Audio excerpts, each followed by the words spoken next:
Hoy nos toca estudiar un nuevo profeta y ese profeta es Miqueas. Lo vamos a titular o lo vamos a conocer como aquel predicador valiente, aquel profeta que va a traer un mensaje fuerte, que va a hacer una denuncia. Él se va a meter con las autoridades, tanto del reino del norte como el reino del sur, y les va a decir, al igual que Amós, la semana pasada Amós les dijo, la fiesta se acabó. Miqueas le dijo, pónganse las pilas, porque esto viene serio, esto viene serio. ¿Quién es Miqueas? ¿Qué conocemos de Miqueas? ¿Sabemos de dónde viene? Aparece allí en Miqueas capítulo 1, versículo 1. Era de un pueblo llamado Moreset, que estaba cerca de la región de Gad. ¿Qué más sabemos acerca de Miqueas? Su nombre significa ¿quién es como el Señor? Fue contemporáneo de Isaías, su ministerio fue entre los años 735 a 700 antes de Cristo. Él le escribe o profetiza a ambos reinos del norte y del sur que estaban enfrentados entre sí y habían dejado de lado el pacto que ellos habían hecho para respetar a Dios. También él estuvo presente o profetizó durante el reinado de Jotam, de Acaz y de Ezequías, convirtiendo a Ezequías en uno de los mejores reyes. ¿Por qué? Porque Ezequías escuchó lo que Miqueas dijo y tomó cartas en el asunto, pero ese es otro tema. Porque si hablamos de tema central, de lo que este profeta habló, de lo que Miqueas habló, él habló de juicio, pero también habló de salvación. Miqueas predijo la caída tanto del reino del norte como del reino del sur, y esto fue una disciplina de Dios clara sobre este pueblo. El buen gobierno, dijimos, de Ezequías fue el que ayudó a prosperar o a posponer, en cierta manera, el castigo de Judá. Sin embargo, el castigo llegó. Ahora, lo que nosotros debemos entender del mensaje que Miqueas le dio a los pueblos, al reino del norte como al reino del sur, es que vivir una vida separada de Dios, ¿sí?, es hacer un pacto con el pecado. Por eso lo vamos a tomar un poquito más adelante como referencia para nuestras vidas. El libro de Miqueas, ¿sí?, es un mensaje que trae claramente juicio, pero a la vez trae esperanza. Como versículo clave tomé en el libro de Miqueas esta declaración interesante, incluso la tomé en otra versión, y dice la palabra de Dios en Miqueas capítulo 6, versículo 8, pueblo de Dios, ya el Señor le ha dicho qué es lo que Él espera de ustedes o lo que ustedes hagan. Ya Él les ha enseñado lo que es bueno y espera que ustedes hagan. Lo que el Señor les pide es que practiquen la justicia, que sean misericordiosos y que vivan siguiendo fielmente sus instrucciones. Te pregunto, ¿crees que este versículo tiene continuidad o podemos aplicarlo para el día de hoy, para nuestras vidas? ¿Crees que Dios está esperando lo mismo de su pueblo escogido, de su nación santa, como Miqueas llevaba el mensaje a este pueblo? Definitivamente. Dios sigue esperando que nosotros practiquemos la justicia. Él sigue esperando que seamos fieles y Él sigue esperando que seamos misericordiosos. Pero para poder hacer esto, tenemos que conocer quién es este Dios que nos pide lo que queremos, lo que Él quiere que hagamos. Y ese es nuestro problema. A veces nos vamos con la finta y nos olvidamos al Dios que servimos. Por eso decíamos, uno de las grandes, podemos decir, herencia que nos deja Miqueas es la valentía de su mensaje. Porque Él se va a parar, fíjense esto, Él se va a parar ante gobernantes, Él se va a parar ante sacerdotes, Él se va a parar delante de los profetas que había ya en Israel, quienes estaban extraviando al pueblo, y les va a dar sentencia de juicio. Y les va a decir, van a caer en manos de sus enemigos. Pero, Miqueas revela algo importante, como todos los profetas, porque este libro no sería un libro profético si no tuviese, como los otros libros, el mismo mensaje. Y en el capítulo 5, versículo 2, va a revelar algo profético, algo profundo, que no iba a ocurrir en esos momentos, sino que iba a ocurrir más adelante. Porque Miqueas capítulo 5, versículo 2, ¿qué dice? ¿Quién me lo lee por favor de la pantalla? ¿Qué dice? Pero tú, Belén Efrata, pequeña para estar entre las familias de Judá, de ti me saldrá el que será Señor en Israel, y sus salidas son desde el principio, desde los días de la eternidad. ¡Wow! ¿Alguna vez en otro lugar en alguna celebración particular, has escuchado este versículo? Generalmente este versículo lo leemos o hacemos referencia cerca de qué celebración. De la Navidad. De la Navidad. Pero este versículo motivó a gente importante a buscar el cumplimiento de la profecía precisamente para esas fechas. Nosotros lo celebramos con una rosca. Los magos. Los magos guiados por esta profecía. Esta fue la profecía que guió a aquellos magos a ubicar nuevamente en el mapa a una pequeña ciudad que se dedicaba a hacer pan, porque eso significa Belén, tierra de pan, famosa quizás por sus pan dulces o por su pan con cebada, no sé qué. Pero no se conocía Belén de otra forma. Pequeña, la llaman. Pero de ti saldrá, ¿qué cosa? ¿Qué iba a salir? El Señor. Jesucristo, no hay otro. Fíjate, yo no sé si Miquea era consciente de lo que estaba diciendo, pero la llenura del Espíritu Santo hacía que Miquea diera esta declaración que realmente iba a trastocar y a cambiar no solamente la historia de Israel, sino de la humanidad. Cristo presente en los profetas menores. ¿Estamos de acuerdo? Eso es lo que le da autoridad a cada profeta cuando se para. Y esto se los dice a las autoridades hace miles de años atrás. ¿Cómo reaccionaron? Perdón la expresión, pero les valió queso. Ellos siguieron haciendo lo mismo. Y llegó a Siria, y llegó a Babilonia, y la historia ya la conocemos. Pero Cristo estaba en esa historia, Cristo ya estaba revelado, y sobre aviso, ¿qué dice el refrán? No hay engaño, no hay engaño. Entonces, ¿cuáles son para nosotros, la herencia de Miqueas? Decíamos, la valentía de su predicación. ¿Por qué? Porque Miqueas predicó con valor y sin temor a las represalias, completamos ahí nuestras hojas, sin temor a las represalias de sus contemporáneos. Recuerden, ser profeta era arriesgar tu vida cada vez que llevabas un mensaje. Y a él no les importó enfrentar a las autoridades y decirles, esto le va a pasar porque ustedes están haciendo esto o aquello. Es más, el profeta expone su mensaje, podemos decir, algo poderoso, todopoderoso, conciso, y acusa en el capítulo 2 y capítulo 3 a estas autoridades, demostrándole que lo que ellos hacían en público, que aparentemente estaba bien, en privado, ellos lo que estaban buscando era un beneficio propio. Y va a acusar, y va a dar una lista en el capítulo 12, capítulo 3, capítulo 6 y capítulo 7, de una serie de pecados que estaba cometiendo no solamente el pueblo, sino sus autoridades. Y él habla de ¿qué? El fraude, el robo, la codicia, el libertinaje, la opresión, la hipocresía, la herejía, la injusticia, la extorsión, la mentira y el asesinato.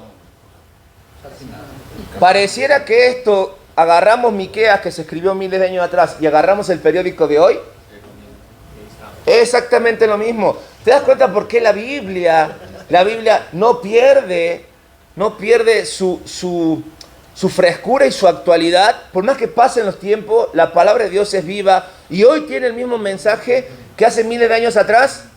¿O qué? ¿Acaso no convivimos incluso dentro del pueblo de Dios, lastimosamente, con fraude, robo, codicia, libertinaje, opresión, hipocresía, herejía, injusticia, mentira, extorsión, asesinato sin tomar la vida? Recordando que Jesús dijo, si tú pensares en tu corazón, ya cometiste crimen. ¿Cuál es la aplicación práctica para nosotros? Al igual que en Miqueas, no tenemos que tener miedo de la represalia cuando nosotros compartimos la verdad del Evangelio, porque eso somos llamados. Pero la realidad es que debemos conocer al Dios que Miqueas conocía, o conocer a Dios de la misma manera que Miqueas lo conocía. ¿Y cuáles son esos puntos? Vamos a ver solamente 3 hoy, para tomar en este momento aliento, para hacer lo que tenemos que hacer. Y el primer punto tiene que ver con que Dios da advertencias, es lo que estaba haciendo con Miqueas a su pueblo. ¿Para qué? Para que no tengamos que sufrir su ira. Para que no tengamos que sufrir su ira. Miqueas le dijo, ¿saben qué? No importa que ustedes sean maestros, líderes del pueblo, sacerdotes, Dios los va a juzgar. Porque ustedes están siendo egoístas, están siendo deshonestos, no están haciendo las cosas bien.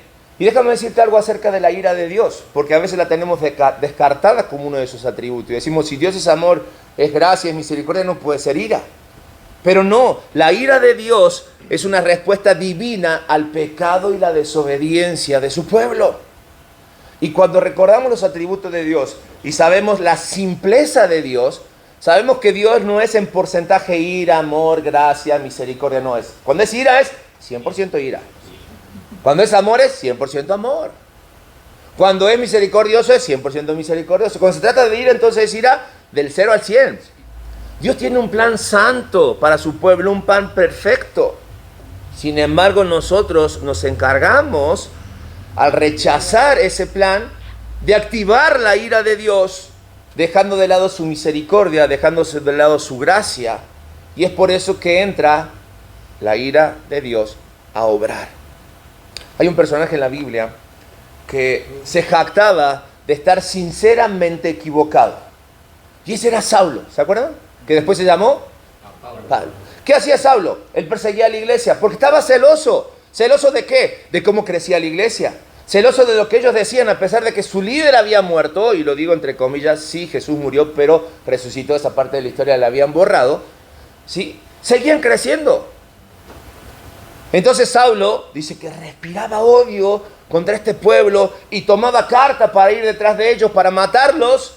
Pero ¿qué pasó? Llega capítulo 26 de Hechos, versículo 14. Dios se presenta delante de Saulo. ¿Y qué pasa? ¿Qué pasa? 26, 14 de Hechos. Todos nosotros, ¿qué dice? Caímos al suelo y oí una voz que decía en arameo: Saulo, Saulo, ¿por qué me persigues? ¿Qué dice? Lo único que logras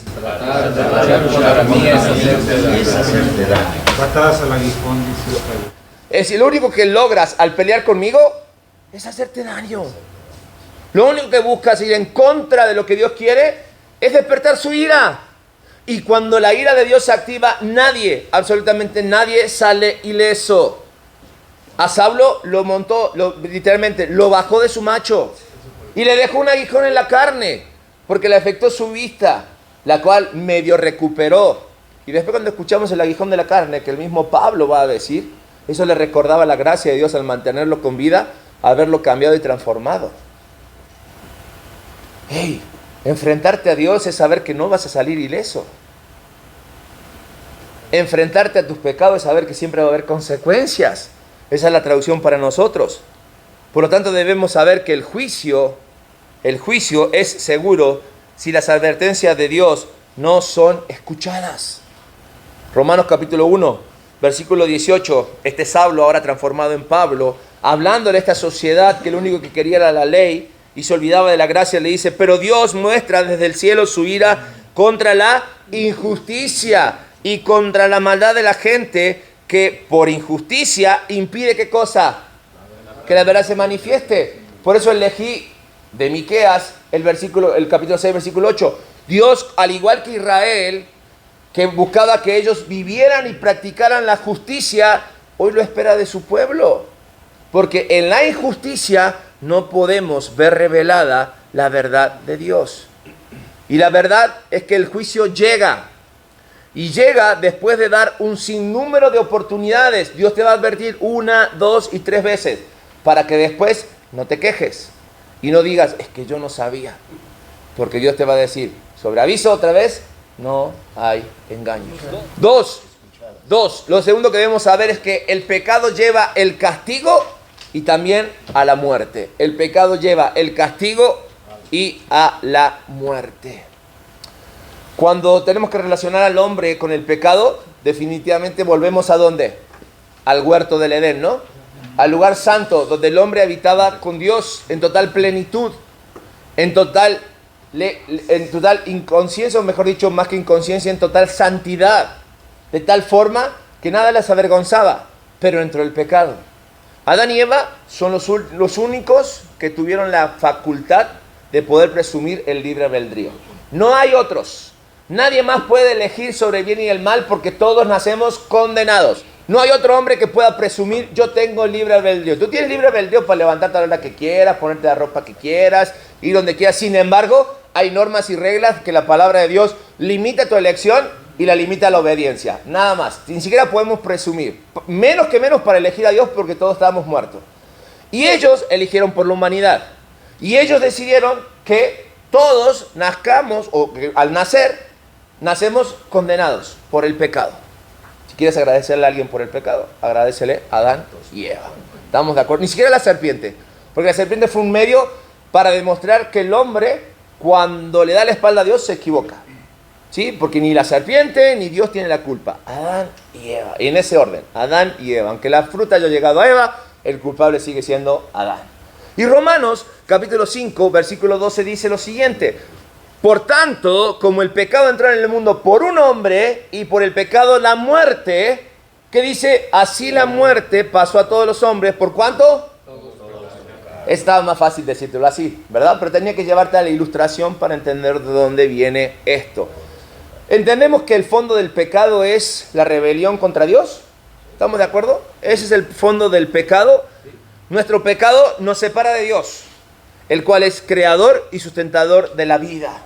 Por lo tanto, Romanos capítulo 6, versículo 23, va a dar un mayor énfasis en cuanto a esto y va a decir, porque la paga del pecado es muerte, mas la dádiva de Dios es vida eterna en Cristo Jesús, Señor nuestro, o nuestro Señor. Pero cuando pensamos en Romanos 6:23, es inevitable el hecho de que entender qué significa esto de la muerte, o profundizar un poquito más acerca de qué significa esto de la muerte. Porque, lastimosamente, muchos cristianos piensan que la muerte física es una consecuencia directa del pecado. Y sí, sí lo es. Pero no porque yo peque voy a morir inmediatamente, ¿estamos de acuerdo? Pero cuando llega Jesucristo y nos da vida, no quiere decir que te enfermaste y te moriste por pecador. No, no está refiriéndose a esa muerte física, sino que hay una muerte más profunda a la que se refiere Romano. Y está hablando de aquella muerte espiritual en primer lugar. Tenemos que entender esto. Y muerte en Romanos se traduce como separación. Estás separado de la gloria de Dios. Entonces, lo segundo que debemos entender en cuanto a la muerte que menciona Romano es que nosotros, la segunda parte de este versículo dice que somos rescatados de esa muerte espiritual final. Tampoco quita la muerte física. Así como no la trae, aunque la muerte física es consecuencia de la degradación del pecado en nosotros, tampoco va a quitar esa muerte física, pero sí va a quitar la muerte final o la muerte eterna. Y en tercer lugar, lo que debemos entender, que aunque los cristianos nos creamos inmunes, porque ya tenemos a Cristo o al Espíritu Santo viviendo en nosotros, el pecar también genera en nosotros una cierta muerte física, porque el pecar interrumpe, separa nuestra comunión con Dios. ¿Estamos de acuerdo en este punto? Es decir, que cuando pecamos, siendo cristianos, experimentamos los síntomas de una muerte espiritual, porque el pecado se transforma en una barrera para nosotros.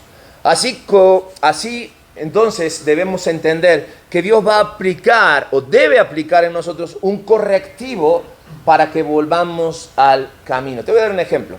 Todos aquí somos padres, ¿sí? Todos tenemos hijos. Todos de alguna forma tuvimos que amonestar a nuestros hijos, tuvimos que llamarle la atención a nuestros hijos. ¿Nos gustó? No nos gustó mucho, no nos gusta. Y más cuando el correctivo lo tenemos que aplicar llegando de la calle y nuestras esposas nos están esperando y nos están diciendo para leernos la lista, ¿verdad? De lo que hicieron nuestros hijos. Ahí menos nos gusta.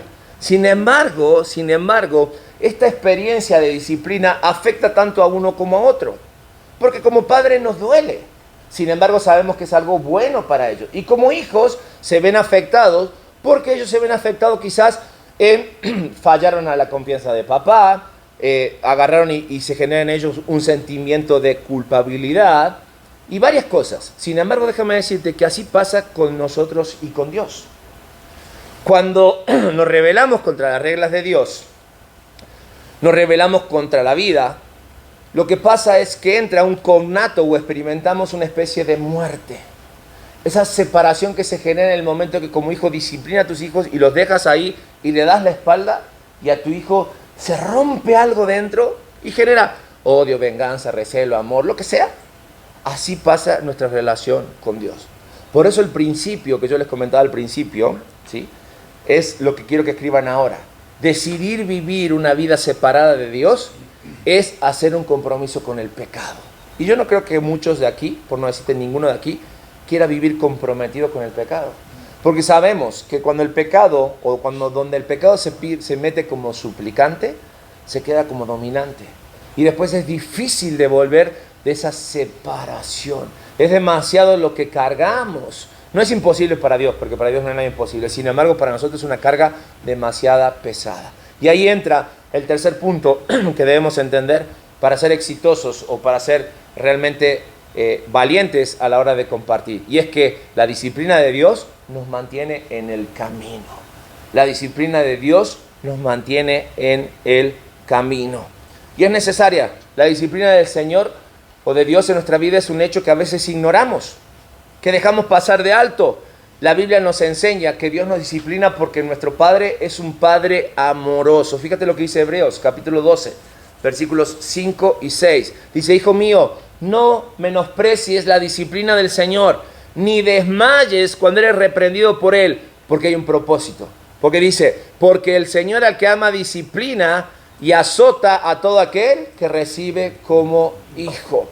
Pareciera duro, pero déjame decirte algo de la disciplina de Dios, que no es lo mismo que condena, No es lo mismo disciplina que condena. La condena ya fue sacada de nosotros, ya no hay condenación, pero sí tiene que haber disciplina. Se los dije hace un momento, no quieras pecar y no sufrir las consecuencias. Si vas a pecar, asume las consecuencias. Y muchas veces la disciplina viene por ese lado. Y debemos entender, no debemos desanimarnos cuando experimentamos la disciplina de Dios. ¿Cómo es que Dios nos disciplina? ¿Cómo crees tú que Dios va a disciplinar nuestras vidas? La disciplina la debemos tomar como un entrenamiento. A la disciplina la debemos tomar como ese entrenamiento que va a aplicar a nuestras vidas aspectos desde nuestro punto de vista positivos y quizás algunos aspectos negativos. Pero la disciplina tiene como propósito guiarnos a que nosotros podamos lograr o observar claramente ciertos comportamientos en nuestras vidas que nos van a hacer mejores. Cuando hablamos del Padre y del Hijo, ¿no? Disciplinamos a nuestros hijos no porque nos enojamos, sino porque queremos que nuestros hijos aprendan. Si tú quieres que un hijo sea exitoso, que un joven sea exitoso, no lo dejes hacer lo que quiera, sino que instruye, dice la palabra de Dios, al niño en su camino, y cuando sea grande, ¿qué dice? Nunca se apartará de él. Ahora, cuando hablamos de la disciplina de Dios, ¿cuándo comienza? Comienza cuando nosotros llegamos a su familia. Porque es ahí donde nosotros tenemos la primera acercación o aproximación a su palabra, a sus reglas y a sus normas. Y lo primero que genera con nosotros es un cortocircuito. Porque no nos damos cuenta de que todo es no, sino que son instrucciones claras para que nosotros podamos vivir la vida en plenitud. Y nosotros debemos ajustarnos al pensamiento de Dios. Mira, te la voy a poner simple, para que entiendas cómo funciona esto. Antes nosotros éramos esclavos del pecado. Dice que estábamos muertos en nuestros delitos de pecado y éramos esclavos del pecado. Cuando Dios llega a nuestras vidas, ¿esa condición cambia? Dice que ahora somos siervos, que es lo mismo que ser que esclavos, pero por amor. ¿Y un siervo qué debe hacer para poder vivir en plenitud? Obedecer. Y ahí entra la norma, y dentro de las normas está la disciplina de Dios. Salmo 94, versículo 12 y 13 dice, bienaventurado el hombre a quien tú, Señor, ¿qué dice? Corriges. Y también dice, perdón, y en tu ley lo instruyes. ¿Para qué? Para hacerle descansar en los días de aflicción. La idea de Miqueas, al llevar este mensaje de juicio, era el mismo. El juicio viene. Pero prepárense, hay posibilidades. Dios está advirtiendo. Vuelvan a las bases, vuelvan a obedecer la ley, vuelvan a vivir en justicia. Ese mensaje se aplica hoy. Días malos vienen, ya están aquí los días malos. La realidad es que vivimos en una sociedad que está legalizando el mal, que está haciendo ley lo que Dios claramente llama que no es bueno. ¿Esos no son días malos? Entonces Dios, al disciplinarme, me prepara para que yo no siga la corriente de este mundo. Y definitivamente, comparto con lo que tú dices, la disciplina de Dios llega cuando nosotros pecamos. Ahí es donde más se manifiesta en nuestras vidas. Y ahí es cuando se convierte ya en una disciplina correctiva. El que corrige nuestro andar. El que muestra qué es lo que debemos hacer. Si hubo un hombre al cual Dios amó, claro, Dios nos ama a todos, pero que se vio una relación más profunda, es con David, ¿no? Incluso él llegó a decir que David era un hombre conforme a su corazón. Y cuando repasamos la vida de David, tú dices, oye, pero yo no hice pecado o no cometí pecado como David. Espérate, ¿cómo puede ser? Pero si había algo que hacía diferente a David era una relación profunda con Dios. Si hay algo que debemos admirar de David era cómo él disfrutaba de la presencia de Dios en plenitud. Claro, no lo liberaba de pecar. Había cosas que nunca sacó de su vida David, los cuales lo llevaron a caer hasta el último momento. No las voy a nombrar para no meterme en bronca, pero ya sabemos cuáles son esas cosas. Sin embargo, David, fíjate lo que dice en el Salmo 38, en cuanto a cómo conocía a Dios, y a su justicia. Dice: Señor, no me reprendas en tu furor, ni me castigues en tu ira, porque tus saetas cayeron sobre mí, y sobre mí ha descendido tu mano. No hay sano en mi carne a causa de tu ira, ni hay paz en mis huesos a causa de ¿qué? De mi pecado, porque mis iniquidades se han agravado sobre mi cabeza, como carga pesada se han agravado sobre mí. Se han agravado sobre mí. Decíamos, ¿cómo disciplina a Dios? Bueno, déjame decirte, Dios puede y de hecho utiliza varios métodos para disciplinarnos. Dios puede utilizar problemas en tu trabajo, Dios puede utilizar nuestro propio hogar, puede utilizar afanes en diferentes áreas de nuestra vida, incluso nuestro propio ministerio. Pablo mismo dice: yo tuve muchas dificultades en mi vida y las tomé como disciplina de parte de Dios. Dios puede permitir que nosotros experimentemos pérdidas, que las cosas no salgan como quieran, como le pasó a David. Dios puede enviar dolencia física. Dios puede hacer que nosotros aprendamos a la forma que aprendió la iglesia de Corinto, ¿sí? Cuando estudiamos la iglesia de Corinto, se mezcló tanto con el mundo que ya no sabía identificar qué es lo que era bueno y qué es lo que era malo. Pero lo que Dios va a hacer siempre en cuanto a disciplina es permitir que las consecuencias de nuestros pecados corran. Es decir, pasen. Como la condena, el infierno ya no está más en nuestras vidas. El infierno que vamos a vivir, lo vamos a vivir aquí. Entonces, tú pecas, la consecuencia está.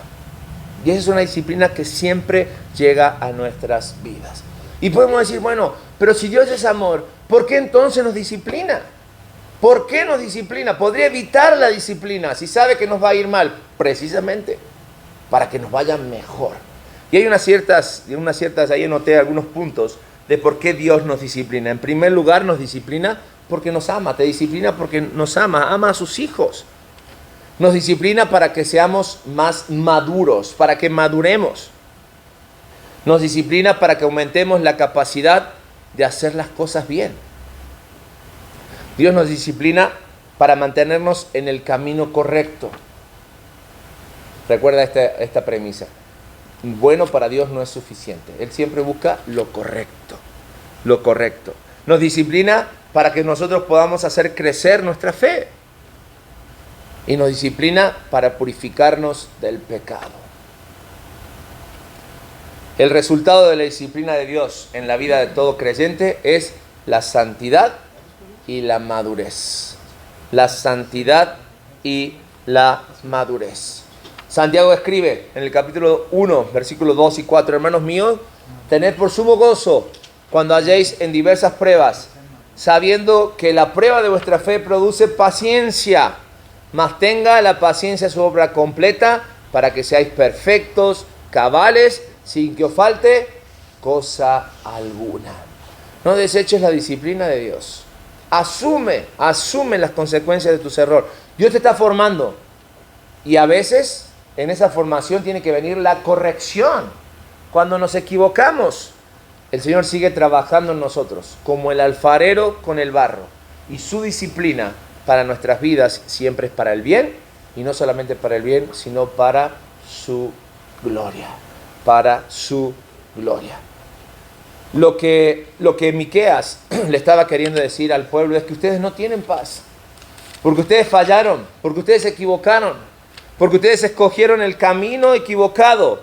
Únicamente Dios es quien nos conduce a la paz eterna. Y ese es el mismo mensaje para hoy. Y me encanta cómo termina Miqueas, porque después de tantos juicios, después de presentar al que iba a reinar, a quien deja en alto, nuevamente Miqueas es a Dios. Vamos a los últimos versículos de Miqueas.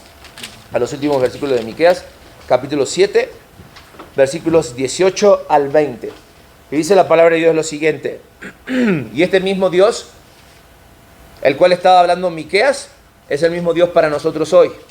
Y dice la palabra de Dios lo siguiente: ¿qué Dios como tú, que perdona la maldad y olvida el pecado del remanente de su heredad. No retuvo para siempre su enojo porque se deleita ¿en qué? Ese es el corazón de Dios. Él no va a retener para siempre su ira y su enojo sobre nosotros, porque su corazón es un corazón misericordioso. Por lo tanto, ya no seas un pueblo duro de cerviz, ya no seas un cabezón. Pero parece que nos gusta la mala vida, ¿verdad? Parece que ahí queremos la corrección y ahí le damos lugar al pecado. Pero cuando llega la consecuencia, ay Diosito, ¿por qué a mí? Y Diosito así como que otra vez con la misma cantaleta. Yo soy un Dios misericordioso, pero no enciendas mi ira. No enciendas mi ira. Él volverá a tener misericordia de nosotros, sepultará nuestras iniquidades y echará en lo profundo del mar todos nuestros pecados. Dios tiene la capacidad de no acordarse de nuestros pecados. El problema es que nosotros tenemos la capacidad de refrescar nuestros pecados. Y si no le traemos uno, si no terminamos con uno, le traemos otros. Y ahí vamos. Y termina diciendo, cumplirás la verdad a Jacob y a Abraham la misericordia que juraste a nuestros padres desde los tiempos antiguos. Dios no es hombre para no hacer lo que cumplió. Y lo va a hacer. Lo que nosotros debemos es alinearnos. Dios nos advierte para que su ira no caiga sobre nosotros. Dios pone en nosotros, sobre nuestras vidas, nos muestra que el pecado trae castigo y muerte. Más claro no lo puede decir. Y Dios permite que su disciplina llegue para que seamos mejores. Y para que la gloria al final sea de Él. Así funciona. Así de simple Miqueas se presentó ante el pueblo. El pueblo pasó, recibió el daño. ¿Qué vas a hacer tú? ¿Qué vamos a hacer nosotros ante la advertencia de Dios? Y creo que es una buena forma de terminar para reflexionar en esta hora en nuestros corazones. Y para ir delante de Dios en oración, para realmente cambiar todo aquello que tú y yo debamos cambiar, para ser, al igual que lo fue Miqueas, un predicador, ¿cómo dice? Valiente. Alguien que hace correctamente la obra para la cual fue llamado. Amén. Padre bueno y Dios santo que estás en los cielos, en esta hora te damos muchas gracias porque tú nos permites disfrutar de tu palabra. Padre, vemos en la vida de Miqueas cómo tú utilizaste su valentía para enfrentar a las personas que no hacían las cosas correctas, cómo tú les advertiste acerca de las consecuencias de sus pecados, cómo tú les advertiste acerca de tu ira, cómo tú les comentaste y le dijiste acerca de tu disciplina. Sin embargo, el pueblo siguió, recibió el mal. Hoy no queremos ser como ese pueblo, queremos ser sensibles a tu voz, queremos ser obedientes a tu voz y queremos ser transformados por el poder de tu palabra, transformados por tu amor, por tu gracia, por tu misericordia, cumpliendo nuestro propósito como hombres de integridad, alcanzando un mundo que se pierde. Señor, danos la valentía para predicar con denuedo, a tiempo y fuera de tiempo, tu palabra, para que otros conozcan y no tengan, Señor, ningún tipo de excusas a la hora de enfrentar el juicio final. Que ese sea lo que mueva nuestro corazón. Lo oramos y lo pedimos en el nombre de Cristo Jesús. Amén y amén.